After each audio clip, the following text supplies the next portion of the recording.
चलो, ये प्रोटीन्स क्या होते हैं? They are the polymers of amino acid. अब ये पॉलीमर्स दो तरीके से प्रेजेंट हो सकते हैं, या तो सेम अमीनो एसिड से प्रेजेंट होंगे या फिर डिफरेंट अमीनो एसिड से बने होंगे। अगर वो सेम अमीनो एसिड से बने होते हैं तो हम उसे क्या बोल देते हैं?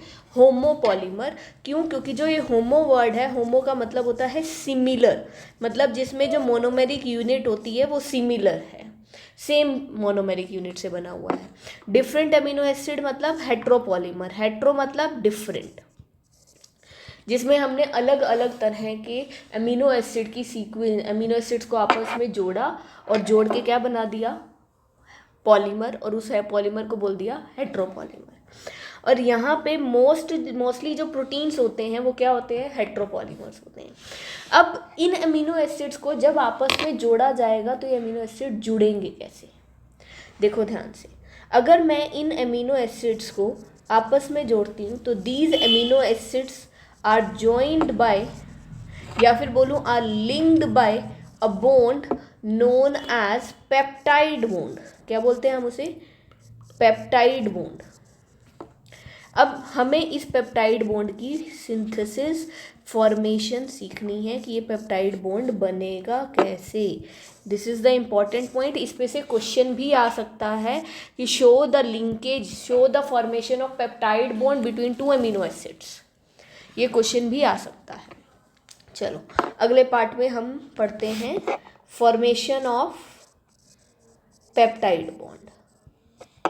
फॉर्मेशन ऑफ पेप्टाइड बॉन्ड, क्योंकि peptide bond is the basic bond, वो एक बेसिक बॉन्ड है जो एक अमीनो एसिड से दूसरे अमीनो एसिड में प्रेजेंट होता है।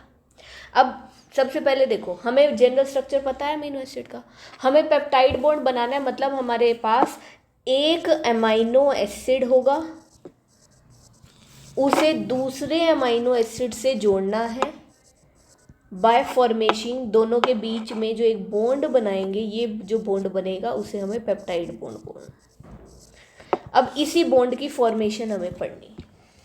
सबसे पहले इसके लिए हमें जनरल स्ट्रक्चर पता होना चाहिए अमीनो एसिड का। तो जनरल स्ट्रक्चर देख लेते हैं दोबारा से, हमने पहले वाले लेक्चर्स में पढ़ लिया था, स्टिल एक बार दोबारा देख लेते हैं।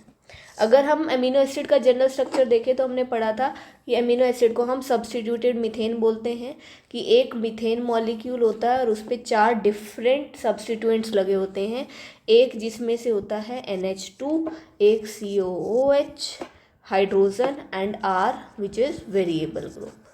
ये हमने ऑलरेडी पढ़ा हुआ है जनरल स्ट्रक्चर। क्लियर? अब इसी जनरल स्ट्रक्चर को लेकर हम 2 अमीनो एसिड्स को आपस में जोड़ेंगे और उसको जोड़ के पेप्टाइड बॉन्ड की फॉर्मेशन करेंगे। देखो मैंने पहले एक जनरल स्ट्रक्चर बनाया, क्योंकि मैं अभी ये सिंपली मान के चल रही हूँ कि मेरे पास कोई भी 2 अमीनो एसिड्स हैं, कोई भी 2 अमीनो एसिड्स होंगे तो क्या होगा, यहाँ पर इसके साथ ये NH2 ग्रुप लगा दिया मैंने, this is hydrogen, this is COOH। तुम्हें पता है, तुमने केमिस्ट्री में पढ़ा है कि जब कार्बोक्सिलिक ग्रुप प्रेजेंट होता तो उसको स्प्लिट करके लिखे तो it will be like this, और एक साइड पर प्रेजेंट है R ग्रुप। क्या इसमें कोई डाउट है? अब इसमें इसी तरह का एक मॉलिक्यूल और ऐड कर दिया। क्या ऐड कर दिया? मॉलिक्यूल। देखो अब अगेन इसमें भी क्या होगा, यहाँ पर कार्बोक्सिलिक एसिड, ठीक है, यहाँ पर क्या R group, here is NH2 group and here is hydrogen. यहाँ तक के पार्ट में कोई डाउट? ये अमीनो एसिड 1 है, this is the amino acid 2। दोनों को आपस में क्या करना है? लिंक।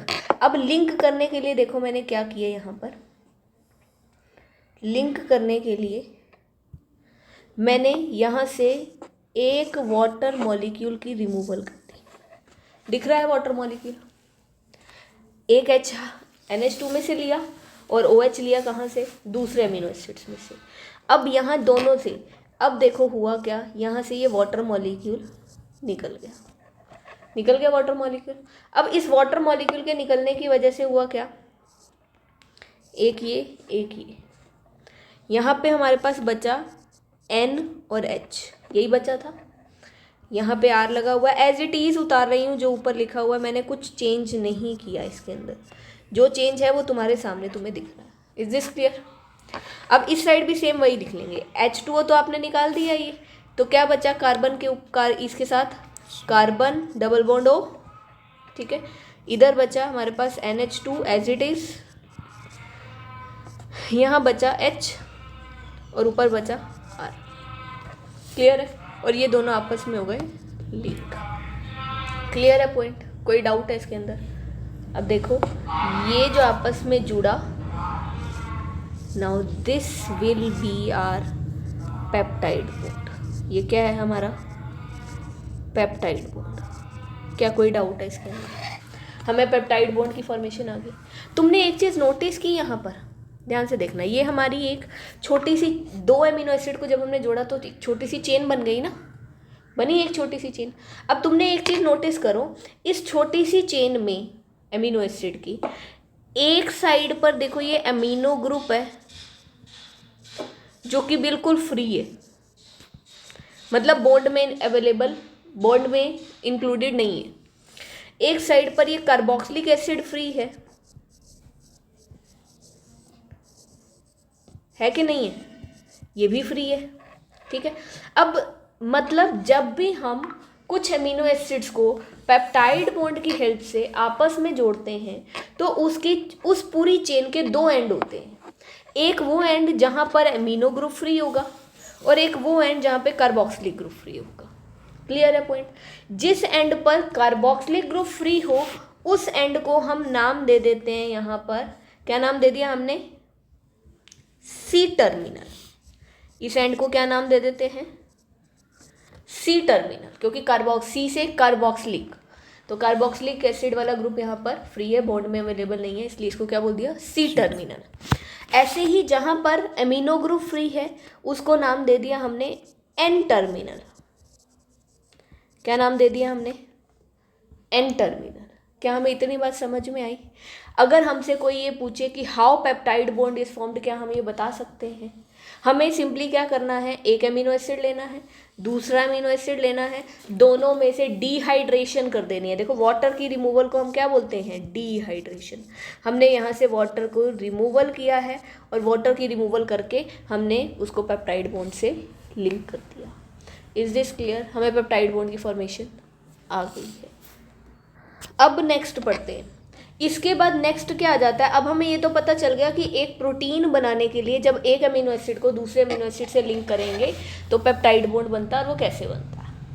अब हमें जो नेक्स्ट पढ़ना है वो हमारा टॉपिक है स्ट्रक्चर ऑफ प्रोटीन। ध्यान से देखना, मोस्ट इम्पॉर्टेंट टॉपिक है। Usually most of the cases में ये पूछा जाता है हमसे।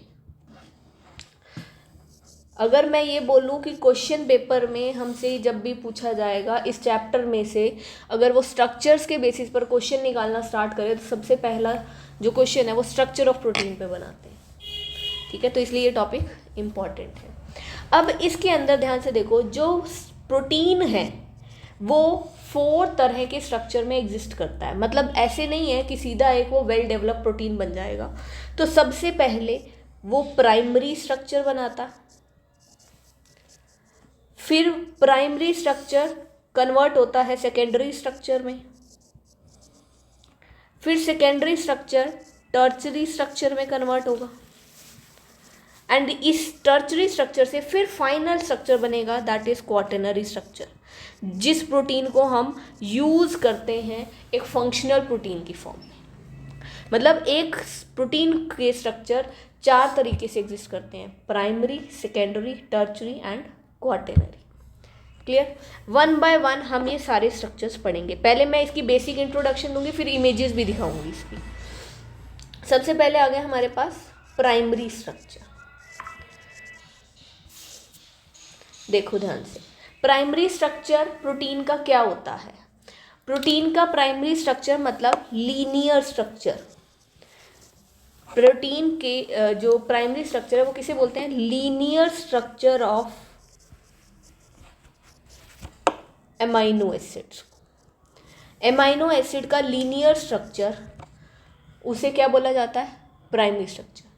अब ये लीनियर स्ट्रक्चर का मतलब क्या है? लीनियर स्ट्रक्चर मतलब जिसमें एक अमीनो एसिड को दूसरे से जोड़ा गया, दूसरे को तीसरे से जोड़ा गया, तीसरे को चौथे से जोड़ा गया, एंड सो ऑन। और ऐसे ही ये एक सीक्वेंस बन गई। कैसे जोड़ा गया, तो कौन सा बॉन्ड इन्वॉल्व होता है इसके अंदर, इसके अंदर जो बॉन्ड इन्वॉल्व होता है वो होता है पेप्टाइड बॉन्ड। कौन सा बॉन्ड होता है, पेप्टाइड बॉन्ड। जैसे जैसे ये स्ट्रक्चर आगे डेवलप होते जाएंगे इसमें बॉन्ड और लिंकेजेस बढ़ती जाएंगी। तो ये सबसे सिंपलेस्ट स्ट्रक्चर होता है, सबसे सिंपलेस्ट स्ट्रक्चर है। इस स्ट्रक्चर में जो प्रोटीन होता है वो इनएक्टिव होता है, प्रोटीन अभी एक्टिव स्टेट में नहीं आया है। क्यों, क्योंकि प्रोटीन एक्टिव तब होता है जब वो टर्चरी स्ट्रक्चर तक पहुंच जाता है। तो प्राइमरी और सेकेंडरी स्ट्रक्चर इनएक्टिव फॉर्म होते हैं स्ट्रक्चर पे। तो this is the inactive form of protein. क्या यहाँ तक बात समझ में आई? ये ध्यान रखना है कि प्राइमरी स्ट्रक्चर में कौन सा बॉन्ड इन्वॉल्व होता है, कौन सा होता है, पेप्टाइड बॉन्ड। क्या ये इतनी बात समझ में आ गई? सिर्फ बेसिक चीज़ें पढ़ लो अभी, फिर मैं उसके बाद एक एक करके सारी चीज़ें दोबारा से बताऊंगी। ठीक है, अब देखो नेक्स्ट क्या है, सेकेंडरी स्ट्रक्चर। ठीक, सेकेंडरी स्ट्रक्चर में क्या होता है, सेकेंडरी स्ट्रक्चर दो तरीके से एग्जिस्ट करता है। कितने तरीके से, दो तरीके से। पहला अल्फा हेलिक्स की फॉर्म में और दूसरा बीटा प्लीटेड शीट्स की फॉर्म में। दूसरा बीटा प्लीटेड शीट्स की फॉर्म में, पहला अल्फा हेलिक्स और दूसरा बीटा प्लीटेड शीट्स की फॉर्म में। देखो कैसे एग्जिस्ट करता है ये। अगर मैं अल्फा हेलिक्स की बात करूं तो जब पहले क्या था, जो मेरे पास प्राइमरी स्ट्रक्चर था वो इस तरीके का एक सीधा सा स्ट्रक्चर था, जिसमें एक अमीनो एसिड, दूसरा अमीनो एसिड, तीसरा अमीनो एसिड, चौथा अमीनो एसिड, जिसको एक सीक्वेंस में ऐसे जोड़ा गया था। क्लियर? अब इस ये जो लीनियर स्ट्रक्चर है, एक सीधा सा स्ट्रक्चर है, उसको मैंने फोल्ड कर दिया राइट हैंडेड फैशन में, राइट हैंड साइड पर। तो जब मैं इसको राइट हैंड साइड पे ऐसे फोल्ड करती हूँ तो it will be like this. ये इस तरीके से हेलिक्स की फॉर्म में बन जाता है। क्या बन जाता है, हेलिक्स। मतलब उसको कॉइल कर दिया है स्पाइरल फॉर्म में, तो वो क्या बना दिया उसने, हेलिक्स। अब ये जो हेलिक्स होता है, अब देखो ध्यान से, मैं इसके ऊपर तुम्हें लिंकेज बना के दिखाती हूँ। पेप्टाइड बॉन्ड तो पहले ही प्राइमरी स्ट्रक्चर में आ चुका था। अब इसमें देखो क्या होगा, ये बॉन्ड इस तरीके से प्रेजेंट है, ये ऐसे NH नहीं, इसको थोड़ा सा मॉडिफाई करते हैं। यहाँ पर ये आ गया हमारे पास, मैं एक पेप्टाइड बॉन्ड बना रही हूँ, ये NH, ये C डबल बॉन्ड O, यहाँ पर इसके फिर से C, एक साइड R, एक साइड H, ऐसे होता है। यहाँ पे भी इसके C डबल बॉन्ड O, एक साइड H, एक साइड R। ऐसे ही कुछ अमीनो एसिड इस साइड भी प्रेजेंट होंगे। तो जो यहाँ पर प्रेजेंट है, C double bond O, NH, C, इस तरीके से पूरे चेन प्रेजेंट है। ये देखो हाइड्रोजन और ऑक्सीजन पास पास आ गए। इस हाइड्रोजन और ऑक्सीजन के बीच में यहाँ पर एक लिंकेज आ गई। तुमने केमिस्ट्री में पढ़ा है, हाइड्रोजन जब किसी इलेक्ट्रोनेगेटिव एटम के साथ लिंक हो जाता है तो उसको हम बोल देते हैं हाइड्रोजन बॉन्डिंग। क्या बोल देते हैं, हाइड्रोजन बॉन्डिंग। मतलब जब हम सेकेंडरी स्ट्रक्चर पढ़ रहे हैं तो उसके अंदर पहली लिंकेज तो पेप्टाइड बॉन्ड प्रेजेंट थी और दूसरी यहाँ पर ऐड हो गई कौन सी, हाइड्रोजन बॉन्ड। क्या ये बात समझ? जब हम अल्फा हेलिक्स बनाते हैं तो हमने क्या पढ़ लिया कि सेकेंडरी स्ट्रक्चर दो तरीके से, एक अल्फा हेलिक्स, दूसरा बीटा प्लीटेड शीट्स। ये अल्फा हेलिक्स वाला मैंने स्ट्रक्चर बताया जिसमें वो फोल्ड हो जाएगा और कौन सा बॉन्ड एक्स्ट्रा आ गया, हाइड्रोजन बॉन्ड। ऐसे ही दूसरा जो स्ट्रक्चर है वो है बीटा प्लीटेड शीट्स। दोनों की फॉर्म में सेकेंडरी स्ट्रक्चर एग्जिस्ट कर सकता है। अब मैं बीटा प्लीटेड शीट्स बना के दिखाऊंगी तुम्हें, वो भी समझ में आ जाएंगी।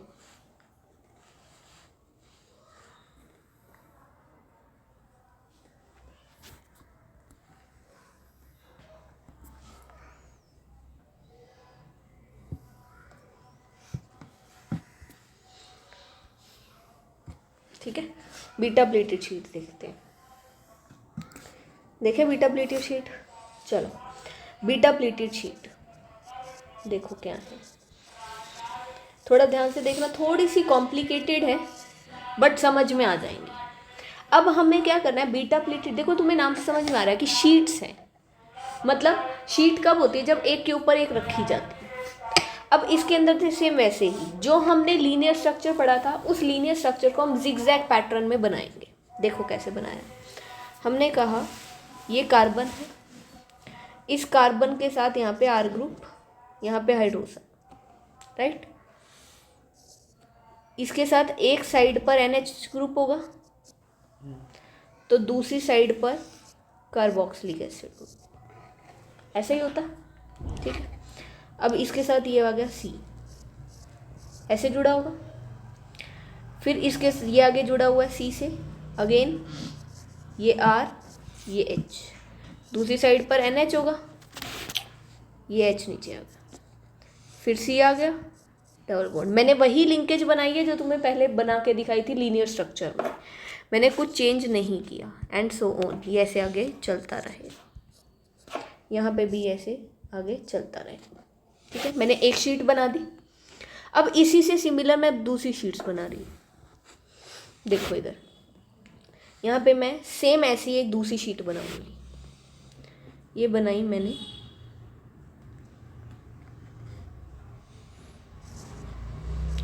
C डबल बॉन्ड O, यहाँ बना दिया मैंने NH, ऐसे जुड़ा होगा। यहाँ आ गया C, एक साइड H, एक साइड R, फिर से क्या आ गया, C double bond O, NH, C, एक साइड H, एक side R, C double bond O।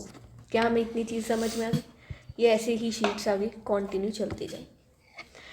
Again ध्यान देना, पेप्टाइड बॉन्ड तो इसमें पहले से ही तुम्हें दिख रहे हैं हर जगह पर। ये देखो, ये हमारा पेप्टाइड बॉन्ड है, ये हमारा पेप्टाइड बॉन्ड है, दिख रहा है। यहाँ पर ये पेप्टाइड बॉन्ड है, दिख रहा है। पेप्टाइड बॉन्ड तो सब जगह दिख ही रहे हैं हमें। अब इससे एडिशन एक लिंकेज हमें यहाँ पर दिखेगी, देखो कहाँ है, हाइड्रोजन और ऑक्सीजन के बीच में लिंकेज, हाइड्रोजन बॉन्डिंग, ये एक बॉन्ड दिखा, हाइड्रोजन और ऑक्सीजन के बीच में हाइड्रोजन बॉन्ड। अगेन देखो, जगह जगह पे तुम्हें दिखेगी हाइड्रोजन और ऑक्सीजन के बीच में हाइड्रोजन बॉन्डिंग। अगेन ये जो हमने पहले बनाई ये वाली, ये तो हमारा था पेप्टाइड बॉन्ड, और दूसरा जो ये ब्लू कलर से मैंने बनाया ये क्या था, हाइड्रोजन बॉन्ड। मतलब जब भी हम सेकेंडरी स्ट्रक्चर बनाएंगे तो हमें दो तरह के बॉन्ड्स देखने को मिलेंगे, एक पेप्टाइड बॉन्ड और दूसरा hydrogen bond. That is fixed, चाहे वो अल्फा हेलिक्स हो चाहे वो बीटा प्लेटेड शीट्स की फॉर्म में अरेंज हो, वो डिपेंड करता है उनके प्रोटीन पर कि वो किस तरीके से अरेंज करेंगे। किसी भी तरीके से अरेंज हो, बट दोनों में हमें क्या मिलेंगी, दो तरह की लिंकेज देखने को मिलेंगी। क्या हमें इतनी बात समझ में आ गई? अब अगर मैं इसके पॉइंट्स को समराइज करूं तो हमने क्या पढ़ा सेकेंडरी स्ट्रक्चर में, तो हमने कहा कि सेकेंडरी स्ट्रक्चर में, अब ध्यान से देखना, दो तरह से एग्जिस्ट कर रहा था। कैसे? अल्फा हेलिक्स की फॉर्म में और बीटा प्लीटेड शीट्स की फॉर्म में। ऐसे ही था। जब उसके अंदर एक ही पेप्टाइड चेन थी तो अल्फा हेलिक्स की फॉर्म में अरेंज था वो। जब उसमें एक से ज़्यादा पेप्टाइड चेन्स थी, मोर देन वन, तो वो बीटा प्लीटेड शीट्स की फॉर्म में अरेंज हो गया। क्लियर? दोनों के कॉमन पॉइंट्स हैं कि दोनों में ही हमें पेप्टाइड बॉन्ड और हाइड्रोजन बॉन्ड्स देखने को मिलते हैं। क्लियर? तीसरी चीज, अभी भी हमारा प्रोटीन एक्टिवेट नहीं हुआ, still it is in inactive form. This is the inactive form of protein. Protein तब तक एक्टिवेट नहीं होता जब उसके अंदर पर्टिकुलर एक्टिव साइट्स का जनरेशन नहीं होता, जो कि टर्चरी स्ट्रक्चर में हमें देखने को मिलेगा, अभी तक हमें देखने को नहीं मिला। दोबारा से समराइज कर लो चाहे। देखो, हमने सबसे पहले प्राइमरी स्ट्रक्चर पढ़ा, तो प्राइमरी स्ट्रक्चर लीनियर स्ट्रक्चर था जिसमें एक अमीनो एसिड को दूसरे अमीनो एसिड से जोड़ा गया with the help of peptide bond. Simplest structure होता है, इनएक्टिव होता है, सिर्फ एक ही तरह का बॉन्ड देखने को मिलेगा, पेप्टाइड बॉन्ड, कोई और दूसरा बॉन्ड देखने को नहीं मिलेगा। सेकेंडरी स्ट्रक्चर पढ़ा तो मैंने कहा कि उसके अंदर दो तरीके से अरेंजमेंट होगा, अल्फा हेलिक्स या फिर बीटा प्लेटेड शीट। पहले हमने अल्फा हेलिक्स पढ़ा जिसमें हमने कहा कि वो एक पर्टिकुलर साइड पर अपने आप को स्पाइरल करना स्टार्ट कर देता है, ठीक है। और हमें एडिशनल बॉन्डिंग इसमें जो देखने को मिली दैट इज हाइड्रोजन बॉन्डिंग। फिर हमने पढ़ा बीटा प्लेटेड शीट्स कैसे अरेंज होती हैं, हमें पता चल गया कि इसमें भी पेप्टाइड बॉन्ड और हाइड्रोजन बॉन्डिंग थी। बट दोनों में अल्फा हेलिक्स और बीटा प्लेटेड शीट्स में डिफरेंस क्या देखने को मिला? वन इज कि उसके अंदर एक ही पेप्टाइड चेन थी, इसके अंदर more than one peptide chains थी, ठीक है। और अभी भी ये कैसा है? इनएक्टिव फॉर्म में। क्या हमें प्राइमरी और सेकेंडरी स्ट्रक्चर समझ में आ गया? तो अब आगे चलते हैं टर्चरी स्ट्रक्चर की तरफ। टर्चरी स्ट्रक्चर, टर्चरी स्ट्रक्चर क्या कहता है? It is the further folding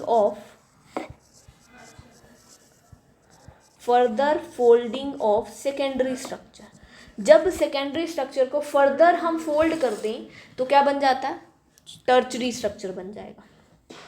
अब इस टर्चरी स्ट्रक्चर में हमें एडिशनल क्या देखने को मिलती है? देखो, पहला पेप्टाइड बॉन्ड तो पीछे से लेके आया लीनियर स्ट्रक्चर से, वो दूसरा बॉन्ड जो वो लेके आया कौन सा? हाइड्रोजन बॉन्ड, जो उसको सेकेंडरी स्ट्रक्चर ने दिया।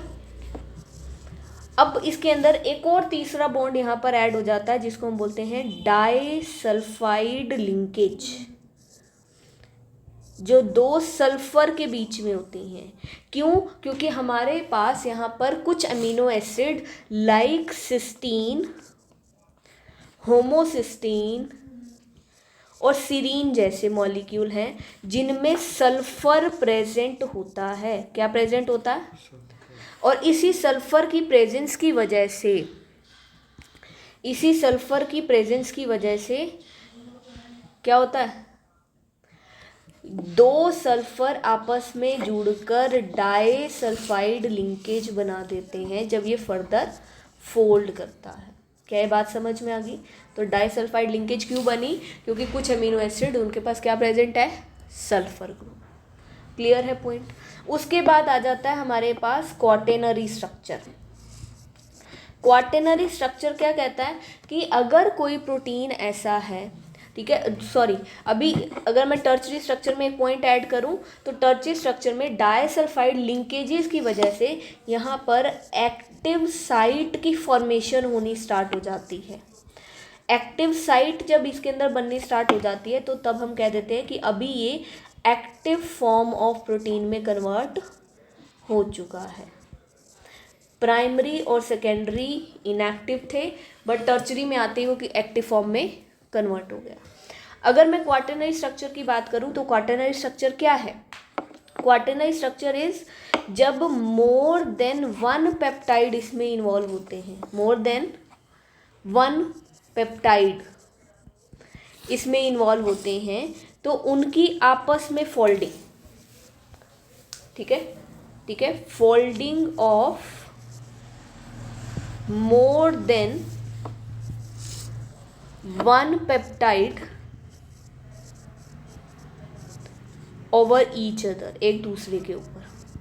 जब वो एक दूसरे के ऊपर इस तरीके से लिंक कर जाएंगे, फोल्ड कर जाएंगे, तो कौन सा स्ट्रक्चर बनेगा? क्वाटरनरी स्ट्रक्चर, और एक फंक्शनल प्रोटीन में कन्वर्ट कर देंगे।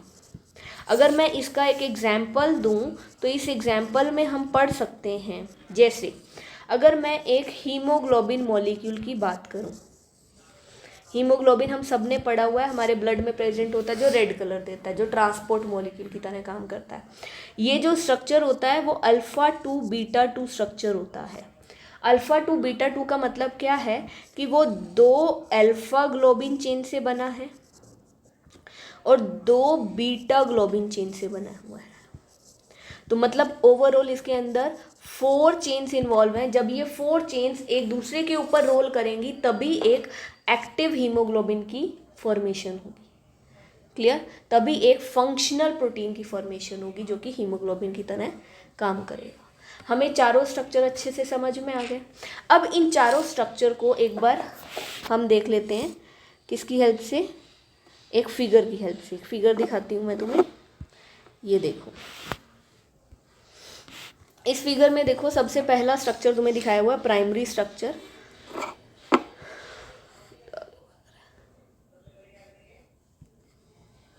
ये देख लो, ये सबसे पहला प्राइमरी स्ट्रक्चर है। देखो प्राइमरी स्ट्रक्चर में तुम्हें दिख रहा है ये एक अमीनो एसिड, दूसरा अमीनो एसिड, तीसरा, चौथा, पांचवा, छठा, ये सारे एक सीक्वेंस, एक लीनियर सीक्वेंस में जुड़े हुए हैं। ठीक है, जिसके अंदर कोई भी एडिशनल चीज़ ऐड नहीं की गई। राइट? अब ये सेकेंडरी स्ट्रक्चर आ गया। देखो ये अल्फा हेलिक्स दिखा रखा है, इसमें बीटा प्लेटेड शीट्स नहीं दिखाई गई हैं। ये हेलिक्स की फॉर्म में देखो टर्न हो गया है। जब ये टर्न होगा तो ये आपस में तो पेप्टाइड बॉन्ड से लिंक होंगी ही होंगी, बट ये जो अमीनो एसिड्स है जो एक दूसरे के आमने सामने आएंगे वो हाइड्रोजन बॉन्डिंग से भी लिंक हो जाएंगे। ठीक है, फिर ये देखो उसकी फर्दर फोल्डिंग कर दी। जब इसकी फर्दर फोल्डिंग कर दी तो बीच में देखो कुछ ऐसे स्पेसिफिक, ये एक्टिव साइट की फॉर्मेशन हो रही है। हमने पढ़ा था टर्चरी स्ट्रक्चर बनेगा, फर्दर फोल्ड हो जाएंगे और एक्टिव साइट की फॉर्मेशन हो जाएगी। और इस एक्टिव साइट की फॉर्मेशन की वजह से ही हमने इसको क्या बोल दिया था कि एक एक्टिव प्रोटीन में कन्वर्ट हो गया। अब इसमें देखो ये एक ही चेन दिख रही थी, इसमें देखो पिंक, ब्लू, अलग अलग चेन्स दिख रही हैं। जब एक से ज़्यादा चेन्स आपस में फोल्ड होकर एक फंक्शनल प्रोटीन बना दे तो दिस इज, देखो लिखा हुआ है एग्रीगेशन ऑफ 2 और मोर पॉलीपेप्टाइड्स, तो उसको क्या बोल दिया हमने, क्वाटर्नरी स्ट्रक्चर। चाहो तो इसके अंदर और स्ट्रक्चर, ये देखो this is also quaternary structure, ये भी क्वाटर्नरी स्ट्रक्चर है जिसमें 2 तरह की चेन्स दिखाई हैं, एक ऑरेंज और एक ब्लू कलर की। क्लियर? इस स्ट्रक्चर में तुम्हें दिख रही हैं। इसमें ये सबसे पहले ये हेलिक्स प्राइमरी स्ट्रक्चर था, इसको हेलिक्स और ये बीटा प्लेटेड शीट्स की फॉर्म में आ गया। ये अब नेक्स्ट स्ट्रक्चर आ गया टर्चरी स्ट्रक्चर और ये लास्ट आ गया क्वाटर्नरी स्ट्रक्चर। क्या हमें यहाँ तक का टॉपिक समझ में आ गया? कोई डाउट है इसके अंदर?